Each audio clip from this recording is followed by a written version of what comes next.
السلام علیکم ورحمۃ اللہ وبرکاتہ۔ ہر غم مجھے منظور مگر محبت میں شرکت، اہل دل کے تڑپا دینے والے واقعات۔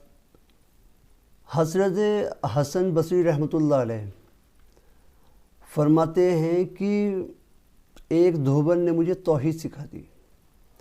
جناب پیر ذوالفقار صاحب نے اپنی کتاب اہل دل کے تڑپا دینے والے واقعات میں ایک واقعہ یہ بھی بیان کیا ہے حضرت حسن بصری رحمۃ اللہ علیہ کا، کہ حضرت حسن بصری رحمۃ اللہ علیہ فرماتے ہیں کہ ایک دھوبن نے مجھے توحید سکھا دی۔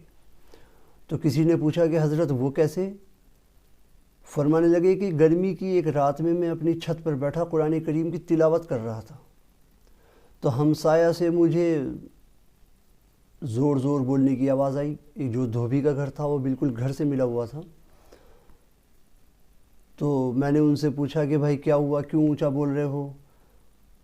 تو وہاں سے تو خیر کوئی جواب نہیں آیا، کیونکہ وہاں پر اونچا اونچا بولا جا رہا تھا، ایک جھگڑے کی سی کیفیت تھی۔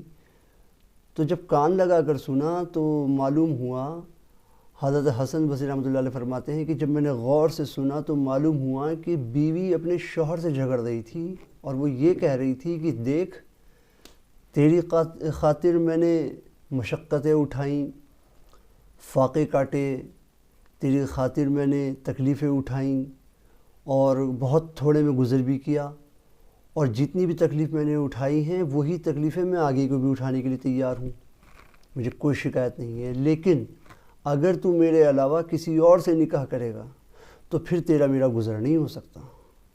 بالکل کوئی گنجائش اس کی بیوی نے نہیں دی۔ تو حضرت حسن بصری رحمۃ اللہ علیہ فرماتے ہیں کہ یہ میں سنا، اور سننے کے بعد جب قرآن کریم پر میری نظر گئی تو بے ساختہ اس آیت کی تلاوت ہوئی۔ تو ترجمہ اس کا یہ ہے کہ اللہ تعالیٰ فرماتے ہیں کہ اے میرے بندے، تو میرے پاس جو بھی گناہ لے کر آئے گا میں چاہوں گا تو سب کے سب معاف کر دوں گا علاوہ شرکت کے۔ اگر تو میری محبت میں کسی کو شریک ٹھہرائے گا تو پھر تیرا میرا گزارا نہیں ہو سکتا۔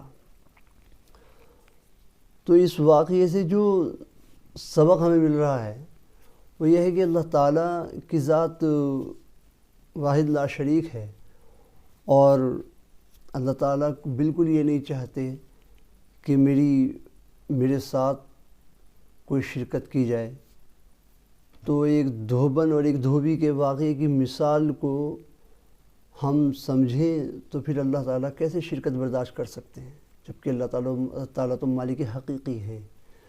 اللہ تعالیٰ ہمیں ان واقعات سے ملنے والے اسباق کو صحیح سمجھنے کی اور پھر ان کو اپنی زندگی میں لاگو کرنے کی توفیق عطا فرمائے۔ السلام علیکم ورحمۃ اللہ وبرکاتہ۔